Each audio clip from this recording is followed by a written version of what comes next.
exclusive Amani Free conversation, the first conversation since Amani entered the transfer portal. I am so thankful to be here with you and be hanging out where sports meets that thing called life. So let's see here if we could bring Amani onto the broadcast here and get her all set and ready to go. And if we can get Miss Free on this broadcast, and then we'll be able to have our conversation, our exclusive first conversation with, I should say the exclusive first conversation since Amani has joined the transfer portal. So she has not spoken to anybody since doing this, choosing this. She's been at Quinnipiac for multiple seasons with the Bobcats. She made the decision to enter the transfer portal, and we have the opportunity to have the exclusive first conversation since that has happened. So definitely looking forward to having Amani on the broadcast here as we await her joining us. And so we'll see if we can get Amani here onto the live broadcast. And I know that she's sitting here watching with us, so hopefully we can get her onto the broadcast here. And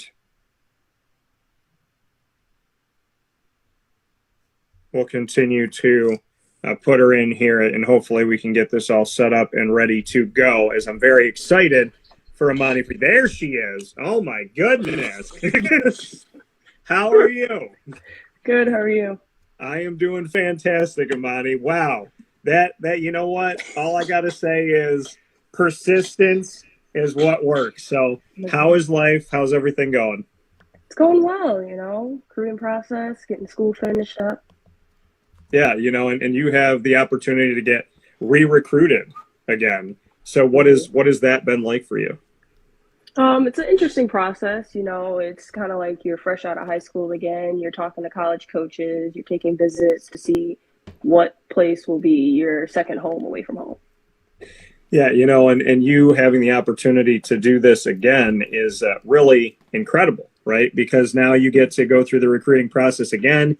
You get to see what teams are interested in you now. And, it's an all over again approach. Do you like it? Is it nerve wracking? Is it different the second time around? What's it like? I guess you could say it's a mix of all three.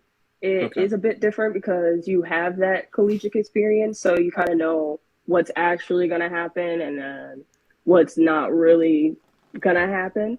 And then it's a little nerve wracking because you made one choice your freshman year, and it's like, do you want to stay at some place that you're used to, or do you want to try something new? So it's a little bit of everything all around. Yeah, and for you, I mean, I'm excited because there's a lot to unpack here. I mean, you and I have had a long history. I told everybody, I believe we met when you were 12. And you were getting ready to do a workout on an outdoor basketball court. And I remember you were very quiet. The ball was huge. You were tiny. and I remember that. And, it's like, I remember your dad say, "Hi, Mr. Tortora." And I'm like, "Mr. Tortora, I'm not that much older than you." And I remember him saying that, and you're like, "Hi." And very quiet, very calm, and then here you are, all these years later, and you had so much success at CNS and got to showcase yourself, got recruited, put yourself out there, and ultimately went off to Quinnipiac. To me, our history, starting back when you were 12 years old to now, it's so strange to me, right? That there's been over a decade of time. How strange is it for you? I mean, I've known you since you were a little, like, not before you were even a teenager. So we've had a long time to kind of unpack the story of Amani Free. We have. I don't think it's weird at all. I think that just goes to show how close our friendship is.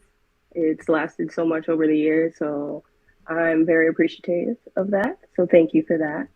But most definitely not weird. Not a word I would choose for it. No, I mean, I didn't mean to choose, but it's like, it's just so interesting. I mean, it's interesting to see, you at 12 years old, and then you playing at CNS, and then, doing the event with you at Chick-fil-A Cicero, where, you came up to me after, and wanted to talk with me about an internship. And I was like, yeah.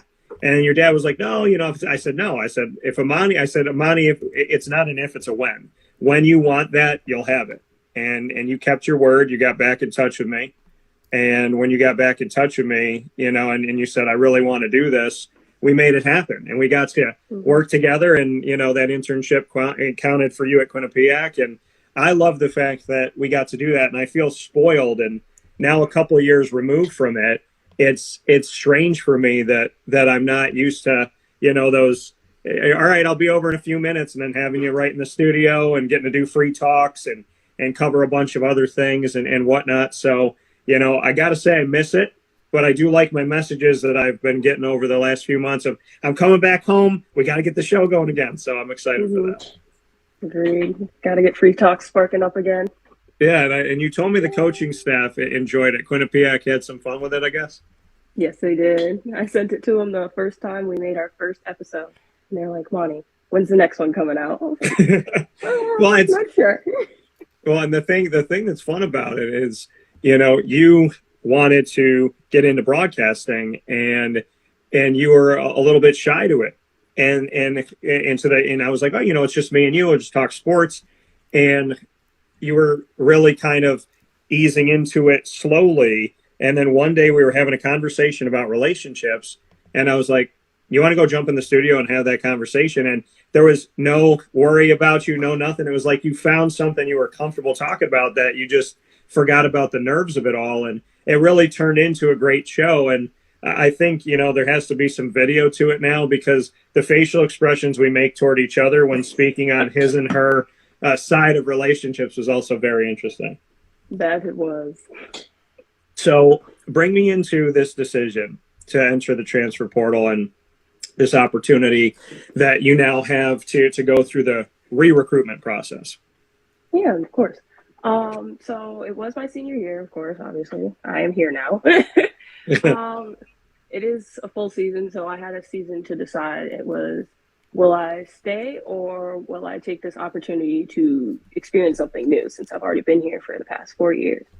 And it was a hard struggle, because naturally everyone wants to stay somewhere that they're comfortable and they're used to, they know everybody, not really looking for something to change.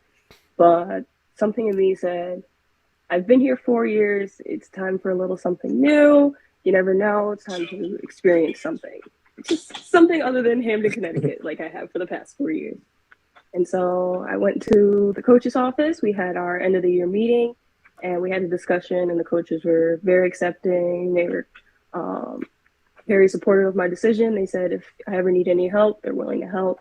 So I think that process was just an easy step to take, because I had someone that is willing to support me, not just include my family, but the coaching staff as well. And when you made that decision, were you nervous of how the reaction was going to be?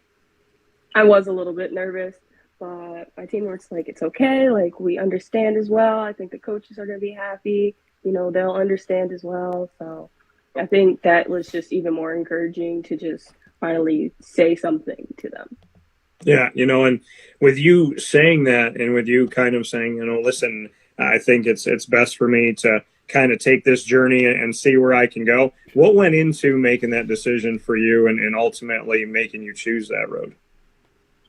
Family and friends. I did have to discuss it a lot, and it's a very hard decision on any person's part to choose. Do you want to stay where you have been, or to go out and potentially either, find somewhere you love or somewhere that you wasn't sure you were going to be perfect at? But with my support of my family and the teammates, my friends at home and here at school, it was kind of just an easy process to say, okay, I have someone that's going to have my back if something does fall over. Yeah, and when you talk to your family and friends about it, what was, who was kind of in that circle? Who was in that kind of meeting, so to speak, of the minds? Bring me into who you involved in this process.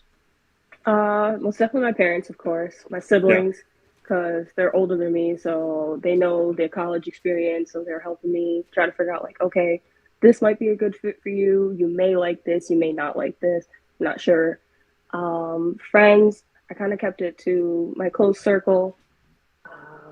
I don't want to like, I haven't like tried to broadcast it to everybody. I was trying to keep it very like close to me because it wasn't 100% sure decision yet.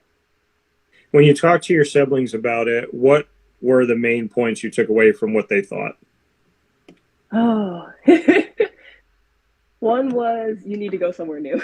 It is time. I've been here for 4 years. They're like, you have one more year to go somewhere. Use it. Um, find something, find like a place that is a home away from home, because if you do end up going somewhere far, you don't want to feel like you're going to be miserable the whole time you're there. And family, just communicate with your family whenever you can. Yeah. So they told you it was time because you have this extra opportunity. They thought you should take it, to go somewhere else. Were you feeling that, or did they kind of push for you to say, "Hey, listen, look at this a little bit broader"? I mean, what were you feeling when you initially went in to speak with your family? I was a little bit nervous. I wasn't entirely sure like what their thoughts were going to be if I told them. But when I told them, they were kind of just accepting, like, okay, Amani, like, this is your decision. You're 22 years old. You're a grown adult. You can make your own decision. So at that point, I knew, like, okay, I'm all right to make this step. So you come into Quinnipiac and you ultimately choose them. I want to go back to that moment for you as you're now being recruited again. When you were recruited initially, what did you take away from the process back then? And then we'll get into Quinnipiac and why you chose them. But what did you learn from the recruitment process originally? Most definitely take my time. This is a big decision because it is where I'm choosing to get my education as well as, being away from home. So most definitely take a breath, see what schools are offering, your major, what the facilities look like, and then you go into sport, see what the team is like, the coaching staff is like, the facilities there, and then that all plays into your final decision. You said take your time. Did you feel like you didn't take enough time the first time around? I was a late chooser. I did go to Quinnipiac and announced that I was going to Quinnipiac very late in the recruiting process. So I did feel a tad rushed, but I'm still happy with my decision at the end of the day. So when you look back on it, why did you choose Quinnipiac? Why did I choose Quinnipiac? Ooh, the $1,000,000 question everyone has asked me. I think there is a variety of different reasons. I did love the team and the coaching staff. The team I came into in 2018 became a very close family. I still talk to majority of my teammates that graduated that year. The coaching staff was just absolutely wonderful. They were kind. They said if I ever needed anything, just don't hesitate to call.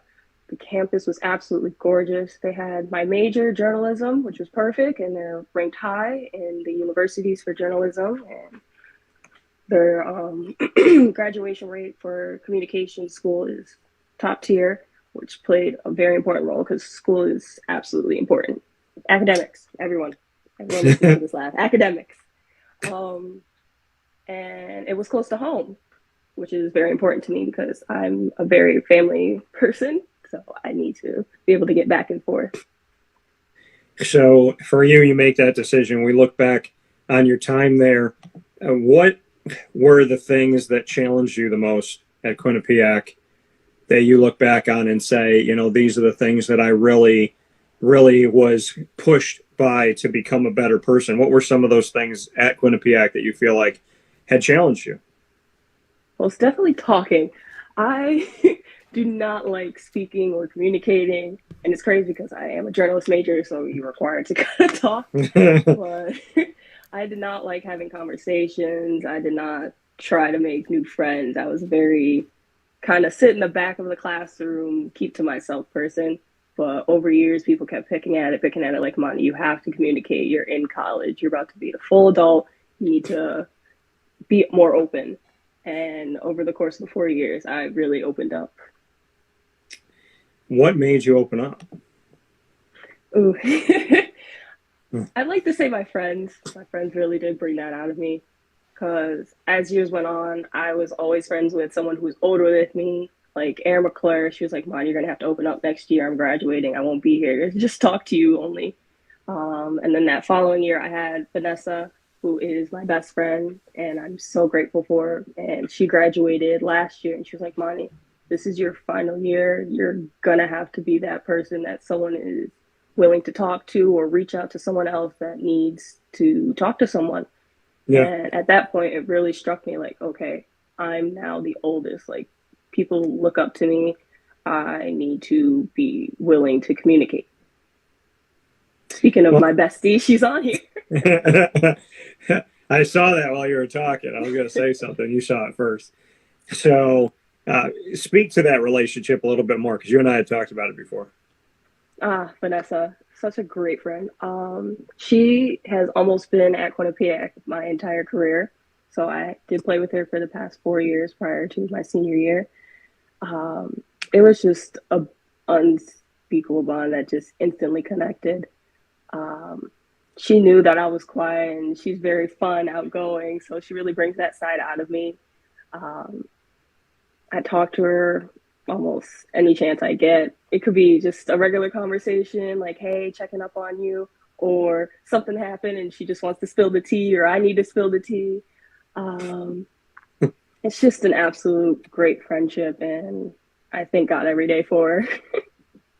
What is it about her that has made you a better person on the court, but then also off the court? How did she affect your life in both places?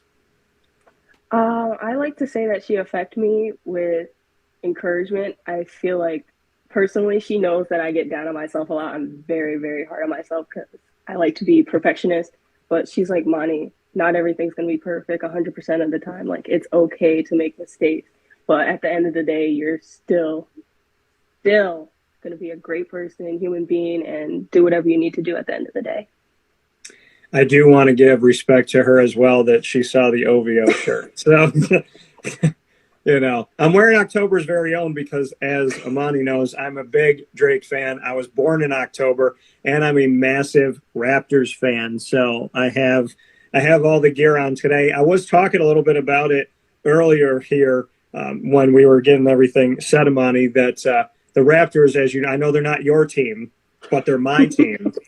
And they're still alive. So can we at least take some appreciation for the fact that men? And I thought the sweep was coming from Philadelphia, and the Raptors have won two in a row. They got one back at home. They almost had one. They went into overtime, or else this would have been a series in their favor. So they go into overtime. They lose that one in a close, hard fought contest. Then they win the next game, and then they come into Philadelphia and beat Philadelphia with James Harden, with Joel Embiid, with Maxey, with everybody out there, and no Fred VanVleet. So I don't want to hear any excuses from anybody because Philly was full go. Right. The Raptors weren't full go. They're without their point guard. They win two games in a row to prevent the sweep, and now they have a chance in Toronto to tie the series. So what are your thoughts? I can't say much. Lakers is kind of fumbling. Fumbling, so good job, Raptors. Lakers, so, I need y'all to pick it up. Yeah, a little bit. I did share something on my Instagram story, so it's kind of fitting that we shifted over to Instagram. And I do want to, obviously let everybody know Wake Up Call with Dan Tortora broadcast for you live every Monday through Friday from 9 a.m. to 11 a.m. Eastern time on Facebook.com/Wake Up Call DT, as well as Facebook.com/Live Now DT. We're on YouTube.com/Wake Up Call DT and live internet streaming radio on wakeupcalldt.com, as well as mixlr.com/Wake Up Call DT, because that's where we were going to be this morning. And we got shifted over to Instagram. And that's, that's adversity. It's finding a way. Amani's had to do it. I've had to do it. It's fitting that God was like, y'all want to talk? Figure it out. So I'm happy that we got to do that here this morning. So I want to welcome everybody that's watching and listening. But, Amani, you are obviously, I think to call you a Kobe fan is an understatement. and I know you love Kobe. I shared something on my Instagram story, so maybe it was Kobe up there with God going, "Hey, I know they're on Facebook, but Dan just shared one of my quotes on Instagram. So if you put them on Instagram right after my quote, their live video feed will be there." I put a quote up on my feed from an interview he did with Stephen A. Smith, where he talked about, God is everything, and if you have God, that's all you need. And that to me was, such a profound thing, because a man or a woman that has the opportunity to have such a plan. Listen, if you can get out to one person, tell the truth. And in Kobe's case, millions, billions of people listening to what he has to say. And he was like, you can't do it without God. He's like, listen, he gave me my cross. I can't carry it. He carried it for me, and he carried me. That's how I know that God is the best. That's how I know that he is my leader, and he is my savior. So, not only are you a big Kobe fan, but Kobe has never shied away from speaking on God, thanking God, and being about that. What has that meant to you, that he's not only has he been such a successful person, and I say has he been because I believe that when somebody dies, they're more alive than ever. So not only has Kobe done so much on the basketball court, but what does it mean to you that he's been so strong of faith? It means a lot, because faith is a big part of my life as well, because my mom's a pastor. So I grew up in the church. I grew up with Bible literally almost right next to my crib, basically. So God is a very big part of my life. I thank him every day. Like he said, you can't do anything without God. It's just not possible. Kobe Bryant, to you, has become what? I know you loved watching him play, but since he's passed, what more has he become to you? I think just every day, collegiately, life-wise, anything. He's just been an inspiration, just a complete inspiration. There's no other word for him. He did all that he could positively affecting the world, in whether that be basketball or off the court. He just affected someone in some shape, form, manner, and that's something I would love to do if I could be able to. How his life came to an abrupt end, the fact that his daughter was there, his legacy. What does she mean to you? Because she had her dreams and her aspirations. I believe it was UConn that had her jersey that was put right there on the sideline on one of the seats that was left for her. Just the fact she never got to really have a life to some people, but to other people, I believe that she's going to affect people forever by letting you know that time is precious. Mm-hmm. So what does she mean to you? To me, like you said, it does really make you open your eyes and realize that life is truly precious. But at the same time, it makes you really truly celebrate someone, because you never know what could happen the following day or following few minutes. She also teaches you that no matter what you do in life, you just go after it with a smile, because she was always smiling. There's not one picture you haven't seen of her smiling or just enjoying life, whether that be basketball or sitting sideline at the games with her dad. Just enjoy whatever you do. Have a smile on your face. In Gianna, the cool thing here is that there's a statue that's been placed there of Kobe and Gianna at the place of the crash and in Calabasas, California. And you talk about she was always smiling. This statue is her smiling, looking up at Kobe, who's looking down at her smiling. Have you thought to go and visit the monument, to go and see it for yourself? Yeah, I've thought about going there. I've thought about re-going to the Basketball Hall of Fame, because Kobe Bryant had been inducted to the Basketball Hall of Fame. So those are two places that I would really like to go. And another place is just Staples Center. I've never seen a Lakers game, so I think that would be very big for me as well to experience that.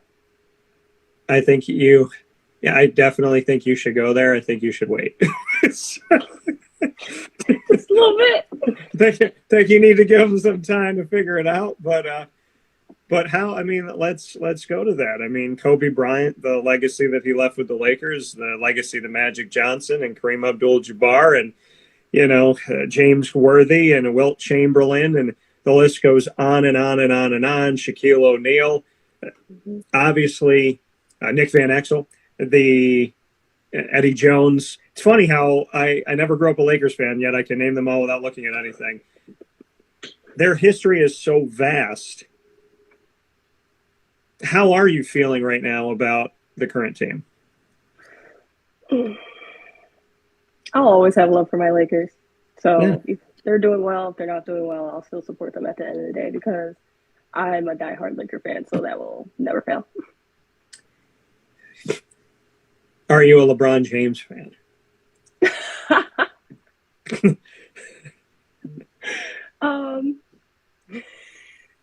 There's a correct and incorrect answer to this.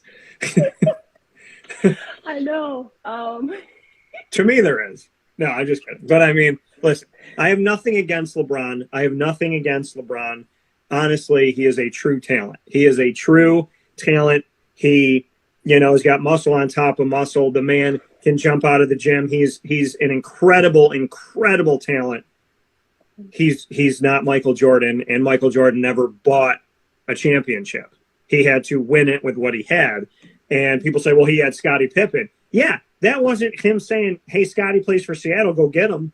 I mean, LeBron's way of winning is saying, who do I not want to play against? Okay, bring them in. And finding a way. And obviously, Anthony Davis, his decision to bring him in didn't work. His decision to bring in Russell Westbrook didn't work. So, and with all due respect, the Kevin Durant, Kyrie Irving, James Harden saga, that didn't work either.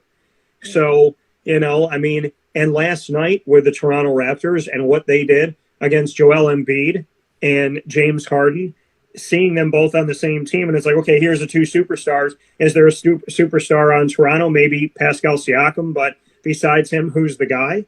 And Toronto proved last night that you can beat these teams that try to create these blockbuster, untouchable, dynasties. You can actually take them down. The Spurs have done it. The old Thunder had done it. So there are teams that found ways to get around it. And people forget. They say, well, Golden State, look at what they did. They buy championships. No, they didn't. The majority of Golden State's team that has won those championships outside of Kevin Durant's time there was drafted players. They drafted those guys. They went out and got Draymond Green. They got Klay Thompson. They got Steph Curry in the draft. So, it's like you can't fault them for being smart.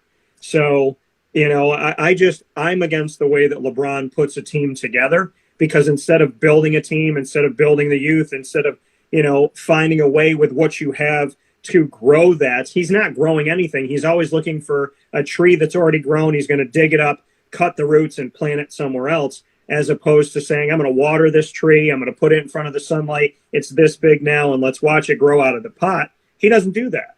So that's what I'm against. So with that being said, I would love to know your thoughts on LeBron.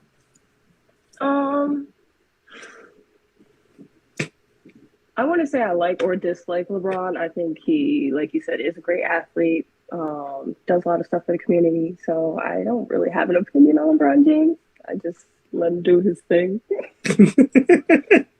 That is an opinion. By not making an opinion, you made your opinion, because I know you well enough to know your opinion. So what do you want to see the Lakers do from here? Do you want to see them make any moves? Do you want to see them get rid of Anthony Davis, make a play for Kevin Durant? What things would you like to see happen? Is it time to trade superstars? Is it time to build in the draft? What is the next step? If you were the general manager of the Lakers, what would you do?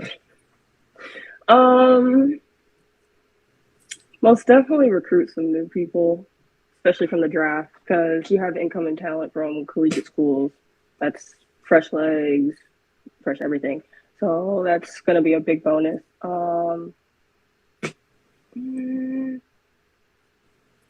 don't know about Anthony Davis, because he does get injured a lot. No offense to him, but yeah, not sure. Not sure what to do with him right now. LeBron's gonna do his thing. Go ahead, LeBron. Not gonna touch on that. Go ahead, LeBron. But yeah, probably just most definitely draft would be my first thing. Start rebuilding time.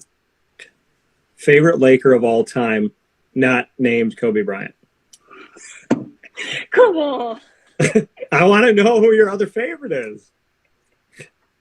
I know that Kobe is your favorite. I know he's your number one by 472 miles, but who's in second place? Magic. Okay. Why Magic? So why Magic? Yeah. Excellent, PG. Court vision.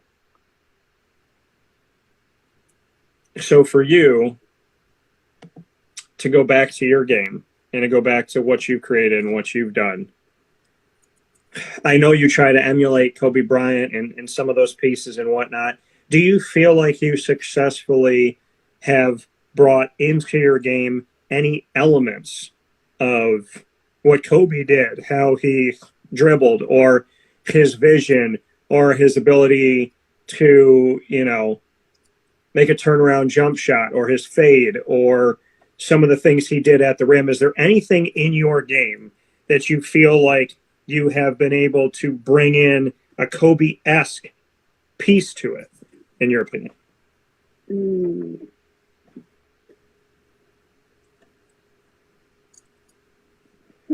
That's a great question. Move-wise, probably not. Move-wise, I'm still perfecting his turnaround. I'm trying to get his turnaround jump shot perfect. But I think outside of like moves, most definitely his fiery passion. I bring that quite a lot. Everyone's like, "You're Amani, you're energizing. We need that from you." And I'm like, "Okay, I got you, no matter what." So, being on a team and being that energy factor to it, you said you hate to speak, right? So, how did you at Quinnipiac show leadership? Was it a quiet leadership? Did you learn how to be vocal? What did you bring to the table at Quinnipiac? I like to think I brought a lot of different things. Energy one day, sometimes it may be just a step back, quiet, hey, just a little bit of guidance here and there. Or it could just be, I'm going to help you learn how to be a leader because it's going to be your role. So a little bit of teaching, a little bit of stepping back, and a little bit of just bringing pure fire energy. And for you to bring that energy, did you always have it in you to do that and to bring that, or did you have to get acclimated and comfortable in practice to bring that? A little bit of both. I think it's always been in me, but sometimes there's just certain things that have to spark it. What had to spark it for you? Finally growing out of my comfort zone of being vocal. I felt like people weren't going to be used to me being vocal. They thought I might look at me different. But as soon as I did it, I saw that everyone was comfortable with it. They enjoyed it. So it kind of just made it much more easier to spark it. So you thought people were going to be uncomfortable seeing you vocal because they hadn't seen you vocal before. Yes. So what finally brought it out of you? Was there a moment or two you can go back to in practice or in a game where you just thought to yourself, like, hey, I have to speak up right now? Because obviously, I know you've had the nerves of that, right, on the air and whatnot.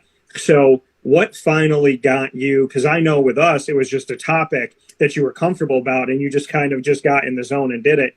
What was it on the court that got you to say, okay, you know what? I have to do this? So surprisingly, it wasn't the best example I probably should have used my voice for, but it was important to me. It was at a game for one of our conferences my freshman year, and one of my teammates who I'm really close with had got fouled, but it was a very nasty foul. And I was just so angry. So finally, I just screamed. I was just yelling at the ref. I was like, "Are you kidding me? Like, that's a foul. She could have got hurt." And I got technical. So everyone's looking at me, and we got back on the bus. They were like, "Amani, we've never heard you scream like that. Why don't you do that more often?" And from that point on, I've just been screaming, hollering. No matter what picture you see me in, I'm screaming somehow.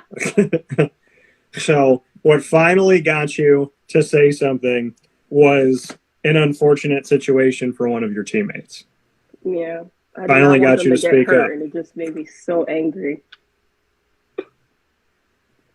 And so, I mean, but that's the thing is, on the air, it was something you cared about. And on the court, it was something you cared about. So your voice eventually comes through when you get pushed to the point where you're like, you know what? No, I have something to say. I care too much about this. So that, comes out of you. And the thing is, I mean, yeah, it's unfortunate you got a technical foul. We'll remember it forever that way, which is pretty amazing. But at the same time, it does show your sisterhood, right? It shows the fact that you're going to take care of your own. You're going to take care of the people that you love and that matter to you. And your team responded, like you said, by saying, hey, we've never heard you say that. We need you to do that more often. We need that from you, which I think is pretty cool. Yeah. So shout out to you for that. And, the technical kind of makes it funny. Not funny, but it makes it, you know what I mean? It's like for someone who's so quiet to go from, I really wanted to, are you kidding me? You know what I mean? To go from that silence to that loudness, you went from 0 to 100, but, that's all right. So now that brought out the voice in you. So how did you become a leader from there? Were you out there on the court, yelling, get your hands up? Were you calling out different things that were going on? Like, how did you become more of a targeted speaker and more of a vocal leader at Quinnipiac? I think it's just my positivity. It doesn't matter like what's going on or what the situation is. Someone could have literally just dribbled the ball off their foot. I'm like, hey, it's okay. It happens to anyone. Just get it back the next possession. And I think it's just that encouragement that really helps people and keeps them going because they know that at the end of the day, there's still someone that supports them no matter what they do. And for you to have that time at Quinnipiac, I want to go back to it and take a look at 2018, 2019 was the first season out there for you.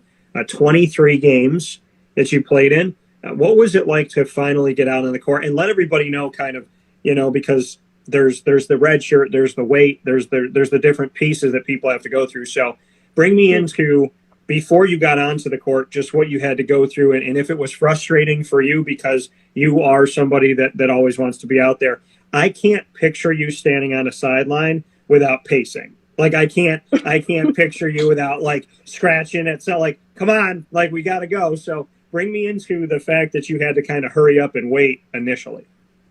Most definitely. Waiting is very hard. Like you said, I do want to be out there. I want to help. I want to contribute any way that I can. But I think at that time, it kind of helped me realize like, okay, maybe it's not on the court. They need my help. Maybe it's a little bit on the sideline. And then when it is my time to be on the court, I can help whatever way I can. So I did used to tap my foot a lot freshman year, just waiting, antsy.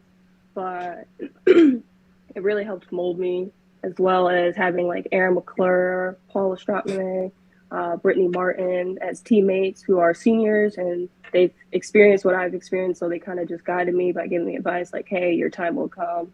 Yes, there's like starting 5 of seniors, but you're a freshman. Next year could be your year. You never know. So how did you handle having to wait a year ultimately? I guess just being in the gym, working out, kind of just my outlet of like, hey, yeah, I'm not getting the court time, but at least I'm still putting in work some way. And then also just having like Aaron, B-Mart, Brittany Martin, we call it B-Mart, and Paula, just that upperclassmen really just helping and guiding me those first year. So you get the opportunity after that in 2018, 2019, like I was talking about, 23 games, average a couple points a game, shot over 40% from the field, 43.2%, had a career high at the time, 9 points against St. Peter's and Niagara, and then grabbed 5 rebounds against Niagara. Bring me into that first season of you on the court and what it was like to get into those 23 games and, to come off the bench and to have a role on the team. Most definitely.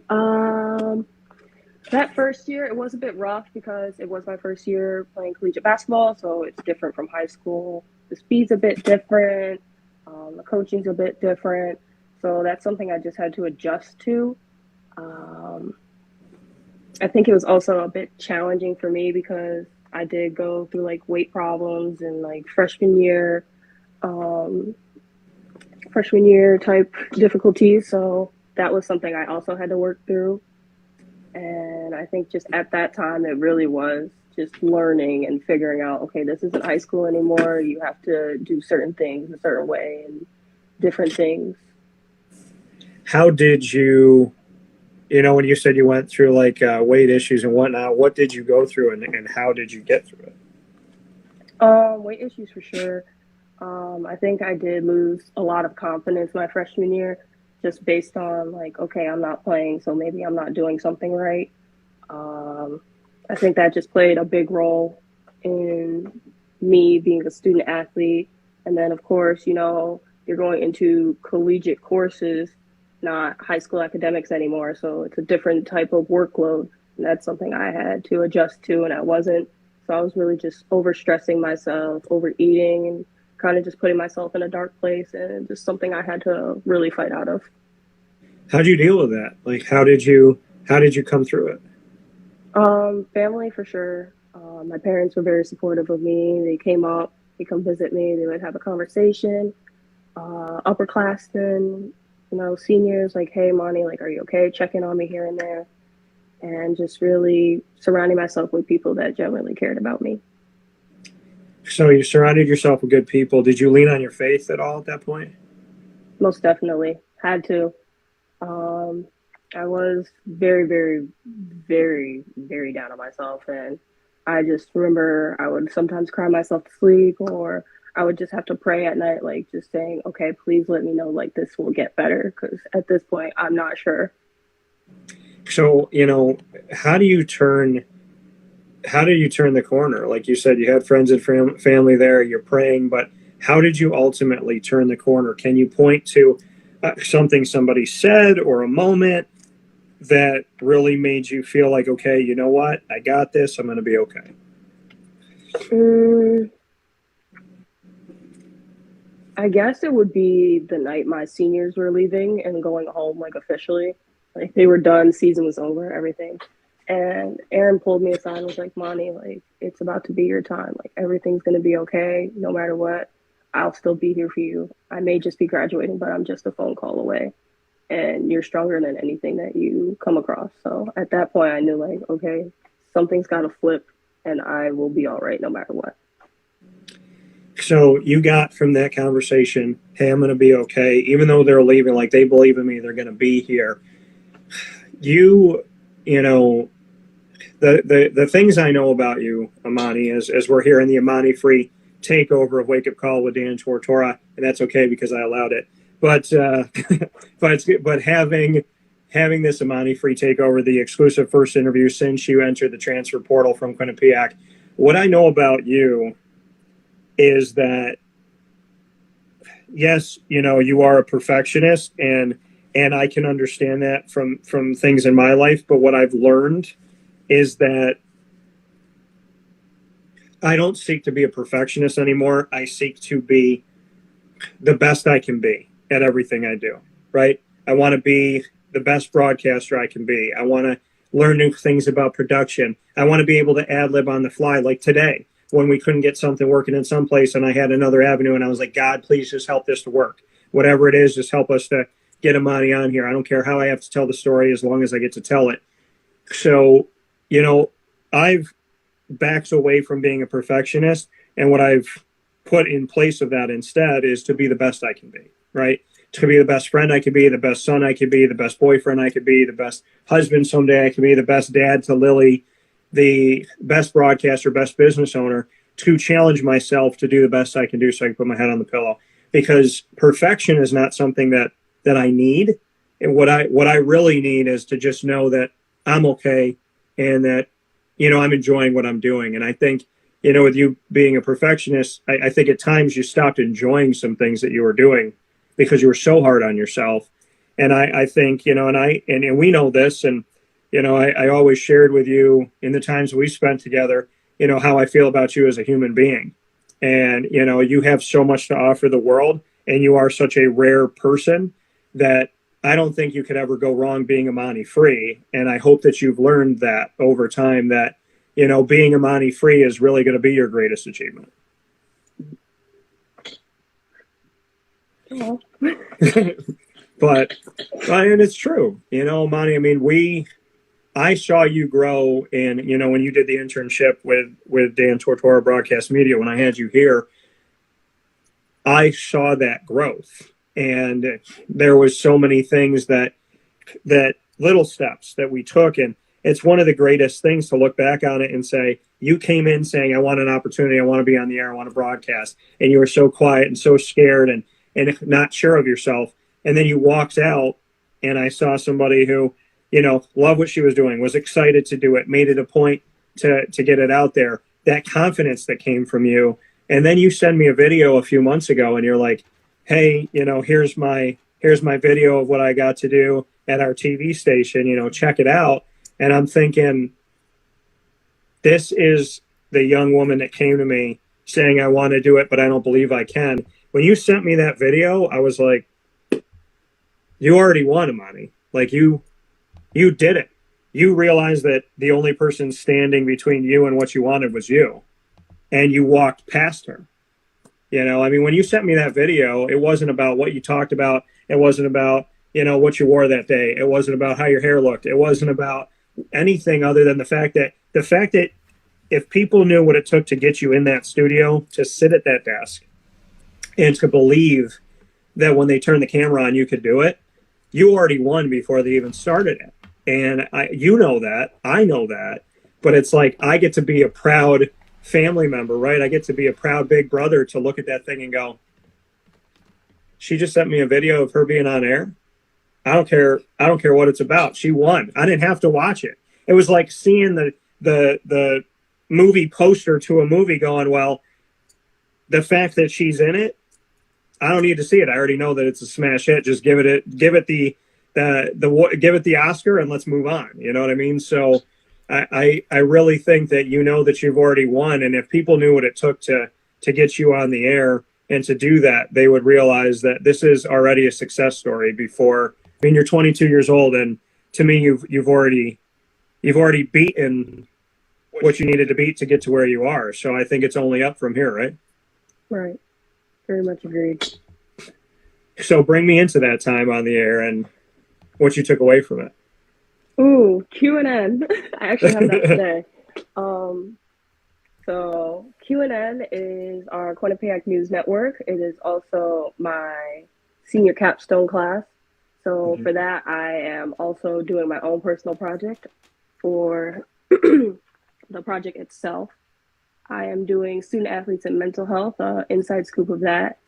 So I'm working on that currently. It should be finished probably in the next few weeks. And then for Q&N, we get assigned every week. We have a show day every Tuesday, every week. And you get assigned a different role each week. So the week I sent you, I was the news anchor as well as the live interview person. And this week, which is my final week, I am the photographer. So I'll be behind the camera, working the cameras and filming. And for that, it's been a very fun experience. It's almost like working in a newsroom, because my professor, he worked at ESPN and a newsroom out in Connecticut over here.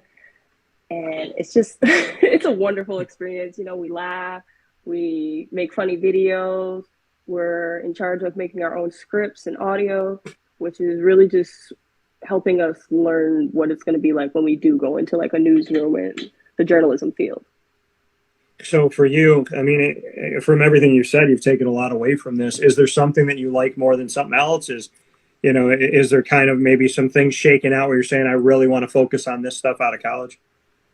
Most definitely. I did like being the news anchor. I didn't like the interview part. I think the interview part was not something I enjoyed. I did enjoy doing the sports news section and a little bit of the photography camera work. Most definitely would be my first choice because I do tend to fumble the camera a little bit here and there. So I don't want to be responsible for breaking one. But most definitely my favorite was anchor and sports news.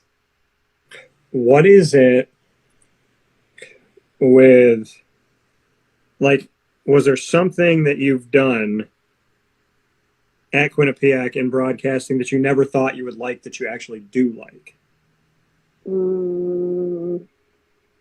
Like something where they said, okay, you got to do all pieces of the broadcast, and then you did something and you're like, oh, okay, like maybe I could do that. Maybe you never thought about that. For sure. Making B-roll. B-roll is interesting. I never thought I would like clipping videos and turning them into my own personal videos. So B-roll's been fun for me. And most definitely news anchor. I didn't think I would be excellent at reading off a teleprompter. Okay. Sometimes they do scroll a little fast, so I'm like trying to read it like this. But I've kind of got used to it. And I'm like, okay, this is fun. This is something I could do. Fair enough. So I can now doing that, broadcasting and knowing everything you've come through to find your voice and be confident within yourself. How did you feel broadcasting, and do you feel like it's something you could do every day? I enjoy it. I get like almost like an adrenaline rush. Adrenaline rush. That's what I was trying to say. Adrenaline rush. You can just treat it like a Russell Westbrook bounce the ball off the leg. That's what that was. It's okay. Well, definitely just did, but it's okay. I do get an adrenaline rush before each show, which I kind of enjoy. It reminds me of basketball games. I get this like almost like this sudden burst of energy, like, okay, it's about to be showtime, let's do this. So I think this is really like a field that was meant for me. And you know, that's the thing is that you wanted to do it. And what did I keep telling you? If you want it, you'll find a way. Right. If you want it, you got to face it. You got to face your fears. If you want it, you got to go get it. No one's going to give it to you. If you want it, you got to get after it. So I think it's really awesome to hear that after everything that you've done, you want it and you want it more, and you get the adrenaline rush to do that and whatnot.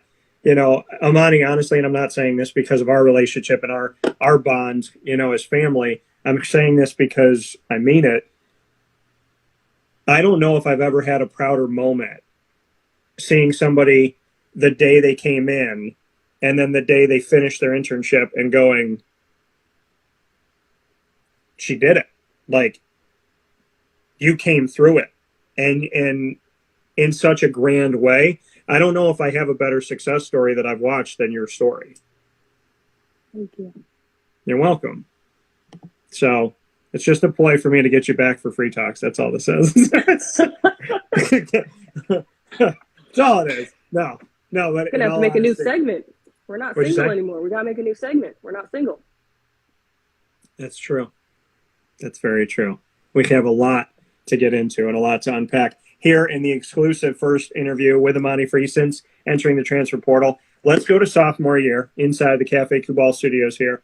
As a sophomore, a redshirt sophomore, 2019-2020, you appeared in 20 games and started in 2 of them. So you got your first start in 2019-2020. Bring me into what you remember of having your name called as one of the starting 5. Ooh, my name called as one of the starting 5. It was not only a scary moment, but a proud moment. I think I was proud of the fact that all my hard work I had put in freshman year, going into the summer of that year, and then going into preseason of that. It's just showing that all my hard work was finally about to pay off and be shown. And it was also nerve-wracking because it's the first time I've started. No one's ever really seen me like that. They've never, it's an increase in minutes. So that's just something I really had to adjust to at that time. How did you adjust to the nerves of all that? I mean, you've been waiting forever for it, but when you finally got it, how did you get through that?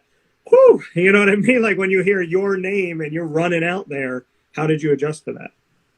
I think it didn't really adjust until I actually touched the ball. Okay. I think at that moment I knew, I was like, okay, this is basketball. You do what you got to do. You hoop. And how did you hoop in 2019, 2020? In your opinion, how did you do when you played yet another season of at least 20 games and starting in 2 of them? How did you feel like that season went for you, 2019, 2020? I think it went very well. It did get cut short because of COVID, so it didn't end the way we'd hoped. But I think for that season, it was successful as it could be with the coronavirus and the mask and the new rulings with everything and travel. So having that season be what it was and having the season cut short and everybody feeling that, what did you feel like got left on the table for you personally and for the Quinnipiac Bobcats women's basketball team in 2019-2020? So personally and as a team, what do you feel like was still left out there when the season got cut short? Most definitely an empty feeling of not getting to the conference championship and potentially winning a ring like we had wanted to. So that really just sparked our fuel for next year of wanting to be that successful team and bring it back where we were when it was my freshman year.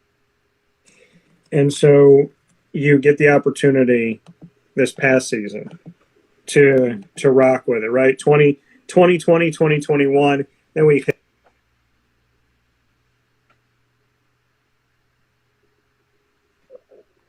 your sophomore season, what you're able to do, played in all 21 games in 2020, 2021. You started 15 of them. So playing in every game that Quinnipiac had, bring me into that. There was not a game that you sat for, and you started in all but 6 of those games. This is a season that saw you average almost 10 points per game, 8.3, 38% field goal percentage, 75% from the charity stripe. You averaged more than 1 assist per game, 4.2 rebounds, and played more than half of the game. So you play in every single game.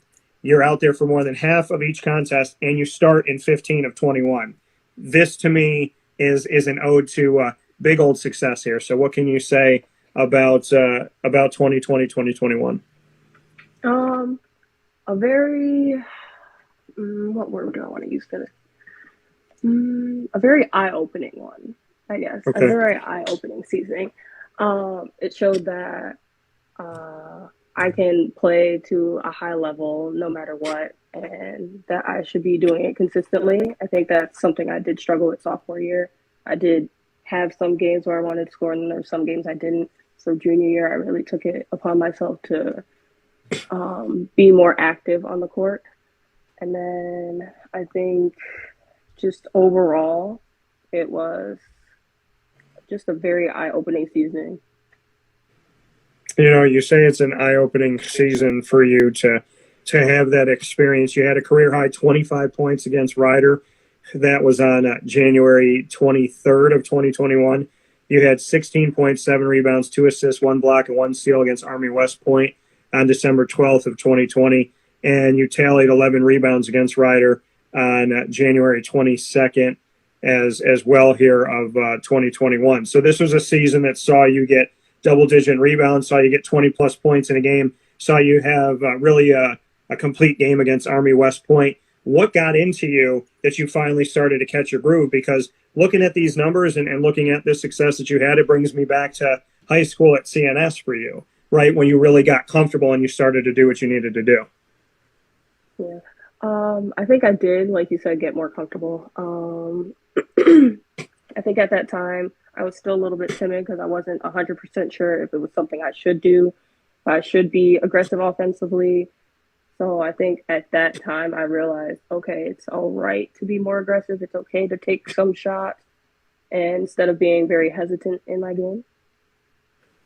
So then in this final season that you had at Quinnipiac, the one that just wrapped up 2021, 2022, you are out there for 33 games. You start in 18 of those 33 games, still here more than half of those games, averaging 7.6 points per game and 3.6 rebounds. What was it from 2020, 2021 to the 2021, 2022 season that you think got better for you, in your opinion? What got better for me was I was a little bit more patient. I think my junior year, I was very fast-paced, must do everything quickly. If I don't, then I'm going to sit. Yeah. And this year I realized that if you take your time, there's a lot more things that you can see. It really opens up your court vision. It opens up your game a little bit more. So you got one season to give. What has the transfer portal been like for you? It's been a roller coaster. just getting in there and checking your email almost every day to see if someone has interest in you, or if you're going to email someone, see if they have interest in you. So it's a bit of a back and forth and waiting game. So you do have to figure out like where you're going, as well as organize like visits and setting up conversations. Like it's very challenging and time consuming. So it's also a very fun process. Can you tell me the schools of interest that have reached out to you? Can you tell me what it's been like in the back and forth? Have you had a lot of interest? What can you tell me? I've had some good interest. Every school brings something new, something different. So I think that's a good part.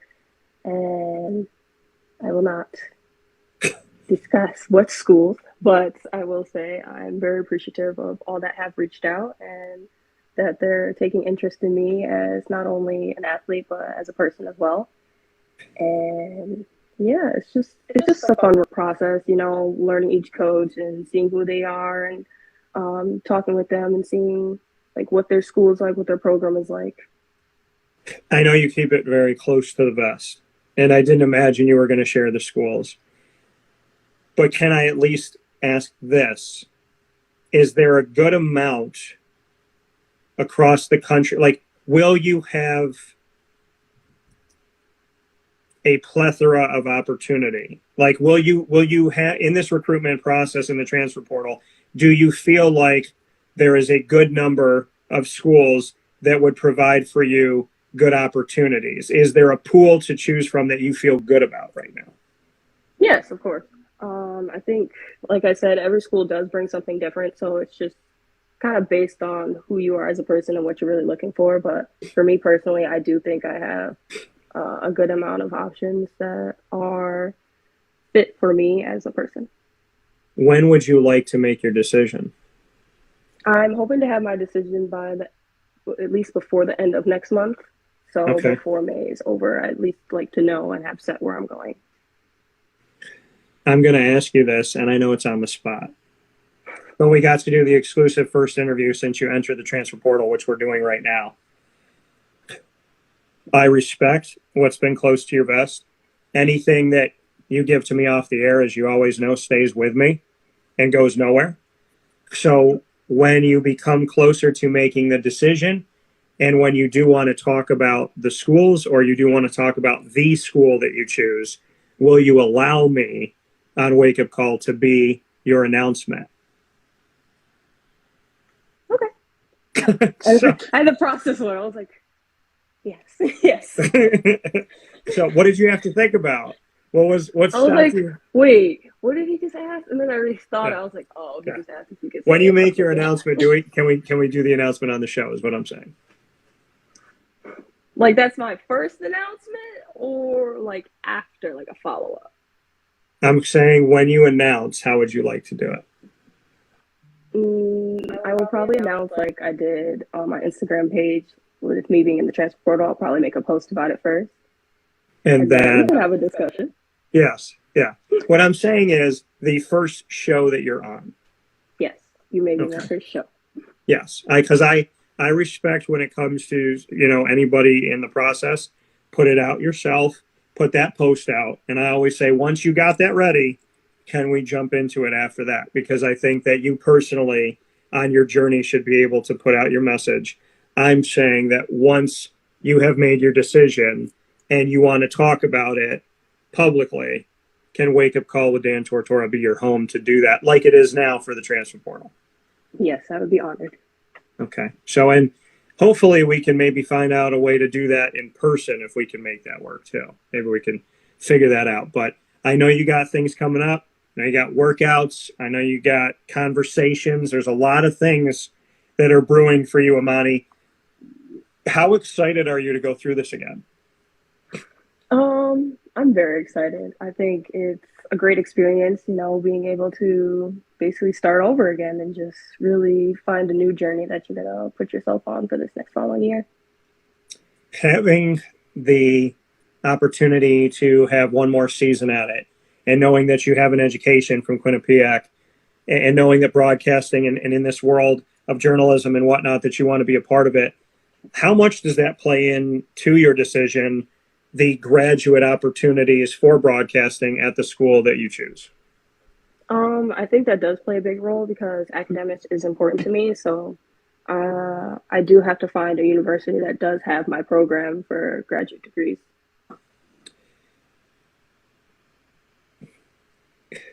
What weighs into your decision? What are the check marks that have to be in this decision for you? Academics is first and foremost, because if you don't have my major, I can't really go. Yeah. Academics, maybe how far it is away from home, may or may not play a role, depends. Okay. And most definitely athletics. That will be based on me physically knowing. I am a very feel person, so I have to feel it in order to know. What is it about a program that you're looking for? You know what you experienced at Quinnipiac. What are you looking for your last chapter collegiately? I'm still looking for something that's family oriented. I don't want to go into a program where it feels like, okay, I'm just singled out here as an athlete. I'm nothing more than that. So family is very important to me. I do want a coach that is keen on hard work equates to playing time. I think that's very important. I don't think anyone should just have a chance to play because they're just a certain person or their name is such and such. That's not something I'm interested in playing with or let alone dealing with. And then lastly, I want a coach that genuinely cares and has a mindset of winning. When you look at this last go around, you obviously want to go to a program where you have an opportunity to play, but you believe in proving yourself. So what would you like the discussion to be like with the coach? I mean, you want to play, you know that, like you said, you don't want to just like have a name, come in, whatever. So how would you like the conversation to go with coaches? And have you had good conversations up to this point where someone has told you, hey, there is an open opportunity for you to take. I'm going to give you the opportunity to play. I'm going to give you the open door to play. You have to walk through the door, but it is here. Like, how have you felt the conversations have gone? Because obviously with one more year to give, you don't want to go to a school where you get onto a team and you're just watching. Right. I think that is that's almost probably like the first or second thing I asked athletic wise in that part of my conversation. Is like, what are your views on hard work equating to playing time? And I will also look at rosters. So I will do my own personal research just to make sure it's not something I'm being told compared to what's actually happening there at the school. So doing your research and whatnot, how do you, I know you said you trust your gut and it's a feel thing, but how do you know that someone's being honest with you?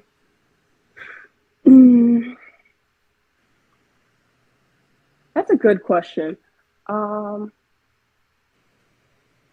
That's a very good question. I guess you can always tell by actions because actions do speak louder than words. So if you tell me one thing and I happen to look up and see that that's not something you just told me, I know that you just lied to me. So do you feel like in this re-recruitment process, do you feel like there's times where you had been lied to that you had to find out for yourself? No, I haven't. Every coach has been honest with me, which is something I truly appreciate from each and every one of them. And I am grateful for their honesty. So you go through this process, you're in the transfer portal. I get asked this question a lot, and I got asked this question this morning. Do I think the transfer portal is helping or hurting the NCAA? How would you answer that, being a student athlete? I think it's doing both. I think it's helping because it is giving collegiate athletes who are already at a university who may not be happy where they are and giving them a chance to find a new home away from home. But I also think it is hurting because of all the senior high schools who want to graduate and play in collegiate opportunities. It's limiting scholarships. So I think that is hurting the NCAA in that shape. Being in the transfer portal, do you, as a student athlete, from your experience, not if it's helping or hurting the NCAA, from your experience of the transfer portal, is it a good thing or a bad thing? I think it's a good thing personally. I think um, it's beneficial to student athletes, like I said, who may not be happy at the university they're at. So it gives them the chance to finally find that home that gives them that comfort, that happiness that they deserve. And I think it's also hurtful because there are limited amount of scholarships. So it's a 50-50 chance. Either you enter the portal and you get somewhere, or you enter the portal and you're potentially stuck.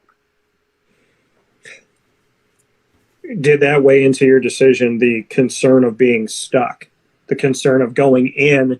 You know, we've seen people do it in Central New York. John Bolzak did it with Syracuse. He jumped into the portal and jumped back out. And thankfully, Syracuse took him back, but not every teams don't have to do that. Schools don't have to take you back. So was that a concern of yours to jump into something? And I call it musical chairs because eventually the music stops and there's not enough chairs for everybody. You know, you could go in there and say, oh, this is great. I'm going to go wherever I want to go. And then some people end up with no school.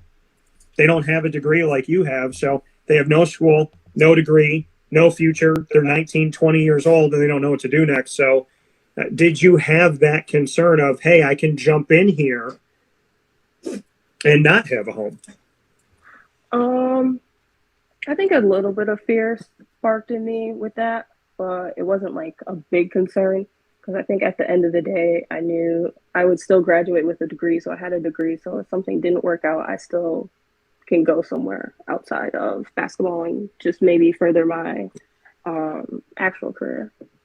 Well, and that's what I was going to say to you. Does the portal become less of a panic button, and does the portal become less of a nervous place for you because of the fact that you have an education, right? You have a degree. So from your personal point of view, is the portal less anxiety laden because you already have your degree, as opposed to some people that might jump into the portal at 18 or 19 years old? Personally, I still think it's a little bit nerve-wracking because for me, I know I want to continue my basketball career. So if I didn't have an opportunity, I know I would be heartbroken and I would be stressing over it. But yeah, I think it does still play the same amount of fear into a graduate entering the portal compared to an undergraduate entering the portal who has not finished out their degree yet. What can you do as a student athlete to get information? I mean, what is it? Hey, I got to jump into the portal and find out the information there, or can you test the waters and dip your toe and see if there's interest in you before you fully commit to the portal? Technically, no, you can't really test the waters. You can't really be speaking to other collegiate coaches while you're in the portal talking about, hey, I'm going to transfer.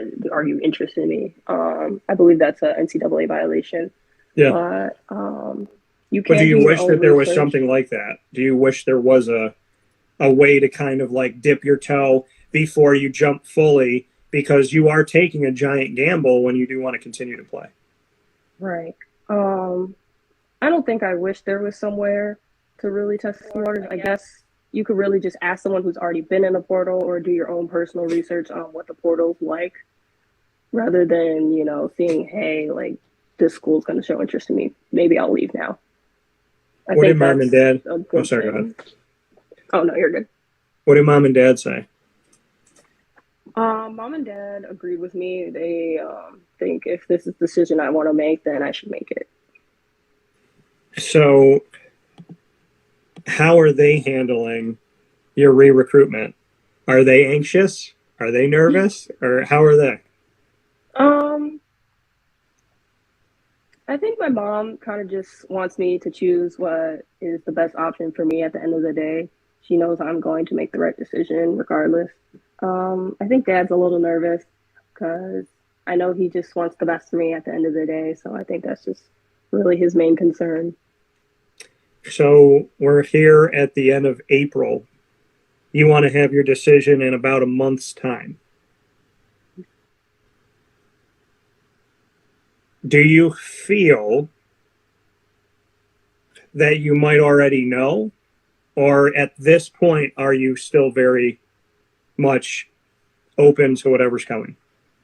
I'm trying to keep an open mindset because this is a time where I can take the moment to look at schools and see what the campus is like, what the academics are like, what is the athletics like. So at this time, I'm really just trying to keep my mindset broad and open to any and every university I can with my degree. Are you visiting? I Is am that visiting. something you need to do? Yes, I am scheduling official visits and seeing physically what the campuses are like. That is something I did take away from high school. That's something I didn't do. Quinnipiac was my only official visit. So at this time, I'm really learning like, okay, I need to take this time to see the campus and what it's actually like. How many visits are you planning to take? Currently, I have one so far, but I'm just trying to take as many visits as I can before the end of May and then have my decision. The coaches that you've spoken to, how have they made you feel of what you've tried to build in your college career? How do you feel like they've responded to you? I think they've all responded well in their own way. I think they've all been very positive and encouraging and saying like, hey, you're a great athlete and we'd be honored to have you at our school and at our program. So I think it's just they've been all been very kind and have actually, watched my games and telling me certain things, make me know like, okay, you actually have been scouting me and realize who I am as a player. So you feel like all the coaches have done the research? Oh yes, most definitely. Do you feel like you have put enough out there as a resume that, I mean, do you feel like you left it? I mean, I know there's some more in the tank, and I know you always ask more of yourself, but what you've done at Quinnipiac, do you feel like you did enough to be a good resume to coaches out there? Do you feel like there's enough out there in film that is going to help you? I guess I'll put it this way. I think there's enough film to see a little bit of who I am. I don't think there's enough film to show me overall who I am as an athlete because there's so many dimensions to me that there hasn't been shown or may not have footage of. Why have we not seen those dimensions yet? And why do you believe we will see them at your next school? Because I always take the time to critique and add more things to my game because I am a perfectionist and, I like to add more things and get more things going. So I'm always willing to add and change different things in my game. So it's not always the same. What is it about your game that you feel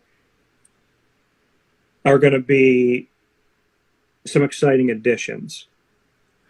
Exciting additions. Like how have you evolved? The bounce is going to be a little bit more different and more exciting. Off the bounce, like dribbling. Yeah. I don't think people have really seen me handle the ball that much and being here at Quinnipiac, maybe like touches here and there, but I think in this following year, I'm hoping that I'm getting a little bit more off the bounce. For this next chapter, I'm very excited. I'm very impatient. I'm very excited for you. No, I'm just kidding. I'm patient. But as you look, to everything you've built up to this point, I don't believe we've truly seen Amani Free. Is that a fair assessment that we haven't seen all of you yet? I don't feel like we have. I still think you're ready to kind of burst out onto the scene. Is that fair? I think that's fair. So, is there a hope that after this upcoming season, is there a hope to play, to try and get a look WNBA, try to get a look overseas? Do you want to play professionally? Do you feel like you have it in you to do that and to have that longevity? What are your thoughts about the future? That was my initial goal when I first started basketball. It was to play collegiate basketball and then go straight to the WNBA if that's a possibility. And that has still been my goal to this day. So if that's being in the WNBA or potentially going overseas and maybe doing what Dami DeShields did, go from overseas to the pros, at the WNBA, then so be it. But I do hope to continue my basketball career. Why do you believe in yourself so much? Why? Um,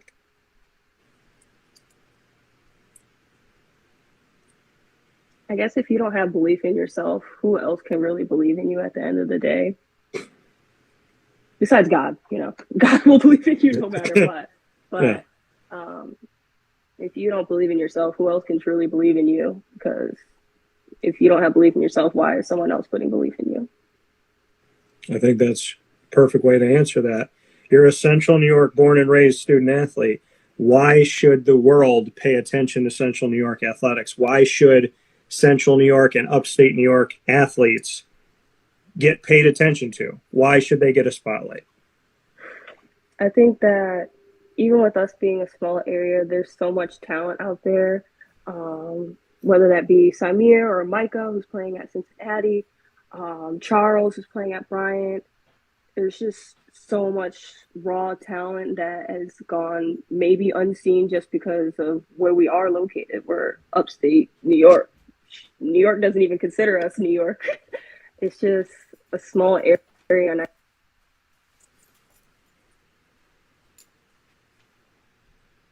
And we lost you for a second. Can you hear us? Okay, yes. I can hear you now. What was the last thing that you said? Sorry. What was the last thing you said? With us being a small city, I think it just makes it a disadvantage that a lot of people don't know about this raw talent that we have here in the city. So what do you want to say to Central and Upstate New York student athletes as you are someone who has grown and evolved and left the community and shown that you can be a D1 athlete, and there's plenty that have shown that, the Breonna Stewarts of the world, my little sis Fran, obviously Sammy as well, who you mentioned, Micah. There's plenty from CNS that have shown what they can do. My guy, Mike Washington Jr. is doing his thing right now. We know the Stevie Scotts and the Servassier Dennises of the world and so on and so forth. So we know that it can be done. What do you want to say to the Central and Upstate New York student athletes that are trying to find their way and maybe you're getting frustrated? I would say academics is very important. That's the first thing coaches will look at. Athletics is important, but make sure your school is in line first and foremost. But just continue to believe in yourself, work hard. Exposure will come at the end of the day. So don't fret, don't stress. It will happen. Just keep working. That coming from Amani Free. Amani, final note, you're in the transfer portal. What should colleges, universities, and coaches know about you? If every coach was watching right now, what would you want to say to them if you only had a couple minutes to state your case? If this was the only video they saw, what do you want them to know? If this is the only video they saw, I'd want them to know that my personality can extend from being the most caring person to the most hardworking person. There's no boundaries to who I am. I like to express myself in different ways, whether that be being goofy or sometimes it may be a little bit of tough love. I'm willing to work for anything that I want in life, and that I will have high respect and regards for anyone and everybody. That coming from Amani Free. This edition of Wake Up Call with Dan Tortora from inside of the Cafe Cabal studios, brought to you by the fantastic people at Cafe Cabal, as well as Carvel DeWitt, the Wildcat Sports Pub, Mon Pa's Kettle Corn and Popcorn Factory, Canine Camp Dog Daycare, PB&J's Lunchbox, Canine Campground Dog Boarding, as well as Victory Sports Medicine and Orthopedics, Honda City of Liverpool, Avicoli's, Chick-fil-A Cicero and Chick-fil-A Clay, Pizza Man, Mother's Cupboard, and we are the exclusive proud multimedia marketing partners of the Lemoyne College Dolphins, as well as the Bryan and Stratton College Bobcats of Syracuse and the Marywood University Pacers in Scranton, PA. You can find us on so many different outlets, and we appreciate you going to Podbean, Spotify, Stitcher, iTunes and Apple Podcasts, iHeartRadio, TuneIn, YouTube, as well as Audible and Amazon Music. And of course, we're with you every Monday through Friday from 9 a.m. to 11 a.m. Eastern Time, broadcasting live on Facebook.com, YouTube.com, and MixLR.com, all /Wake Up Call DT. You can also find us on wakeupcalldt.com and Facebook.com/Live Now DT. This has been the exclusive first interview with Amani Free since joining the transfer portal. Amani, you know I love you, and you know that I have nothing but the utmost respect for you. So I am always thankful that you give me the time, and I am so very appreciative of this opportunity. I can't wait to continue to talk with you on and off the air about this journey that you've had. And, you know, I'm just really proud to know you, and I'm so proud of the woman that you've become and the faithful and hardworking person that you are. So I can't wait to see what's next, and I can't wait to talk about it. Thank you. Thank you so much for having me on the show as well. Very appreciative.